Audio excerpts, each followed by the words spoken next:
Olá, meus irmãos, que a paz do Senhor Jesus seja com todos. No vídeo passado falamos sobre o dízimo anual e agora vamos falar sobre o dízimo trienal, aquele que deveria ser recolhido na própria cidade do dizimista para sustentar os levitas e para amparar órfãos, viúvas e estrangeiros. O texto está aqui no livro de Deuteronômio, no capítulo de número 14, dos versos 22, 27 a 29, você pode conferir.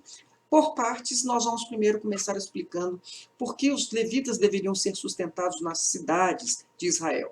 Primeiro, o Senhor diz assim: nunca se esqueçam dos levitas, porque eles não receberam herança e porque eles também não possuem propriedades. O que acontecia era o seguinte: os levitas eles moravam por todo Israel, mas em determinados períodos do ano, eles iam então para Jerusalém para prestar serviços no templo.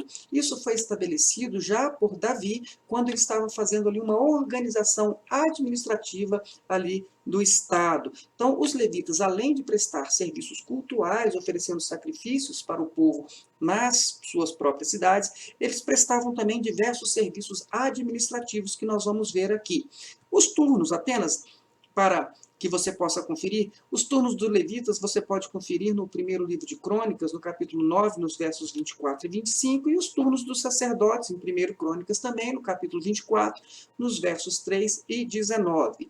Bom, e quais as funções os levitas, então, desempenhavam? Em Jerusalém, eles eram supervisores do templo, eles eram oficiais e juízes, guardas, músicos e também prestavam assistência aos sacerdotes ali no ritual levítico.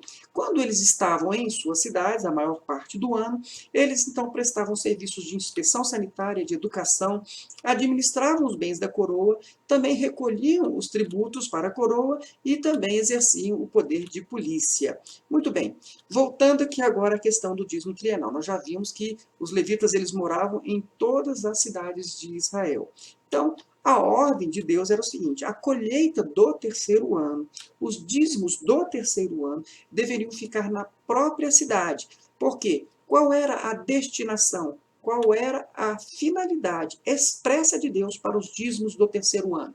Para sustentar os levitas, que prestavam serviços públicos ali para a população, mas também para prover a necessidade de estrangeiros, de órfãos e de viúvas. E isso está expressamente definido em Deuteronômio capítulo 14, no verso 29. Muito bem.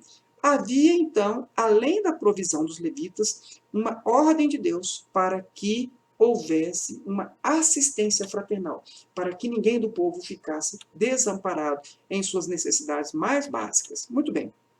A questão controversa é a seguinte: há quem afirme que a população, os dizimistas, eles deveriam levar todos os anos seus dízimos para o templo em Jerusalém e que no terceiro ano ele deveria tirar mais 10% e deixar então na sua cidade. Se fosse assim, nós teríamos um dízimo duplicado no terceiro ano, né, um dízimo extra. Então, no terceiro ano não seria 10%, mas 20% a ser recolhido para a necessidade do templo e dos levitas. Muito bem, nós não concordamos com quem entende assim, porque nós não achamos razoável, até porque os princípios de Deus são de provisão aos necessitados, aos levitas, órfãos, viúvos, estrangeiros, e não uma razão para exploração da população. E eu fiz aqui um quadrinho para mostrar como é possível que os dízimos normalmente recolhidos todos os anos pelas famílias fossem aplicados normalmente sem que houvesse necessidade de haver um dízimo duplo no terceiro ano. Vou ampliar aqui o quadrinho para facilitar a visualização. Vamos imaginar então aqui que em Efraim, né, nos termos de Efraim, nós tivéssemos aqui 3 famílias que começaram suas produções em tempos diferentes. São centenas de famílias, mas vamos aqui imaginar aqui 3, aqui apenas a título de exemplo. Então, nós temos que a família 1, no ano 801, ela está no seu primeiro ano de produção, então ela entrega o seu dízimo no templo em Jerusalém. A família 2, que está no seu segundo ano de produção, ela também entrega os seus dízimos no templo em Jerusalém. Já a família 3, ela está no seu terceiro ano de produção, então ela vai deixar os seus dízimos na sua própria cidade, nos termos de Efraim. No ano 802, nós teríamos então a família 1 no seu segundo ano de produção, ela então entrega os seus dízimos no tempo. A família 2, ela já está no seu terceiro ano de produção, no ano 802, então ela vai deixar os seus dízimos na própria cidade, nos termos de Efraim. E a família 3, então, que está no primeiro ano de produção do segundo ciclo, ela vai deixar os seus dízimos no templo em Jerusalém. No ano 803, a família 1 já está no seu terceiro ano de produção. Então, ela vai deixar os seus dízimos ali na própria cidade, nos termos de Efraim. A família 2, que vai estar no primeiro ano de produção do segundo ciclo, vai encaminhar os seus dízimos para o templo em Jerusalém. E a família 3, que estará então no seu segundo ano de produção do segundo ciclo, vai deixar os seus dízimos também ali em Jerusalém. Muito bem, se nós entendermos assim, nós podemos observar que nós temos todos os anos, nós temos dízimos nas cidades para prover a necessidade dos levitas, dos órfãos, viúvas e estrangeiros. E também temos dízimos em Jerusalém. A maior parte, inclusive 2/3, todos os anos estarão em Jerusalém. Dessa forma, entendendo assim, nós temos dízimos de apenas 10%, uma vez por ano, para todos os israelitas, e não há a justificativa para uma segunda tributação de dízimos para as famílias em Israel. Muito bem. Agora, continuando aqui, então, nós vamos ver aqui a nossa conclusão. Primeira coisa, nós já sabemos que os dízimos são alimentos, mas que também já vimos que não há dízimos de 20%, em hipótese alguma, e nem no terceiro ano. Mas o que mais importa aqui é nós sabermos o seguinte, que a finalidade dos dízimos, ela foi ampliada. Ela não está destinada mais apenas à provisão da necessidade dos levitas, né, a compensação pelos serviços prestados, mas também para uma assistência fraternal aos órfãos, viúvas e estrangeiros. Bom, nós defendemos aqui desde o início dos vídeos, mostrando inclusive, procurando mostrar texto a texto da palavra de Deus, a razão pela qual dízimos são apenas para Israel, para o tempo da lei, não se aplicam mais à igreja no tempo da graça.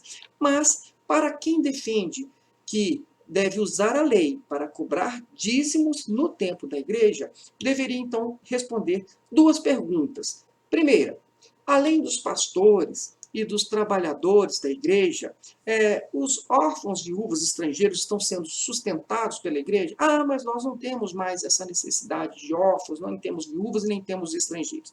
Bom, mas certamente, então, nós temos necessitados, porque a ideia do órfãos e viúvas eram pessoas necessitadas. Então, nós temos necessitados hoje na igreja. Então, será que esses necessitados, uma pessoa que, por exemplo, fica desempregada por algum período, ela tem o mesmo direito que o pastor ou um trabalhador de fazer uso dos dízimos da igreja? Seria isso possível? Por que eu pergunto? Porque se eu utilizo a lei para definir o recolhimento de dízimos, eu deveria usar também a mesma lei para definir a aplicação dos dízimos. Isso é lógico, isso é coerência. Como eu posso usar a lei para arrecadar e a mesma lei que define como os dízimos deveriam ser aplicados, eu vou ignorar? Bom, já disse no vídeo passado, eu não consigo ignorar estas coisas da palavra de Deus, e eu também não consigo fingir, né, que estas coisas elas não estão tão claras assim na Bíblia, a ponto de eu realmente defender a cobrança de dízimos para a igreja. Então, isso é, para mim, inaplicável. Mas nós devemos, então, refletir. Nós temos mais vídeos ainda para apresentar, para que você possa, cada vídeo, ter mais e mais convicção de que alguma coisa está errada na aplicação, no recolhimento e na aplicação de dízimos e na imposição de dízimos para a igreja no período da graça. Ficamos por aqui agora, continuamos no próximo vídeo, onde nós vamos falar da possibilidade de conversão de dízimos em dinheiro. Até lá, fique na paz do Senhor Jesus.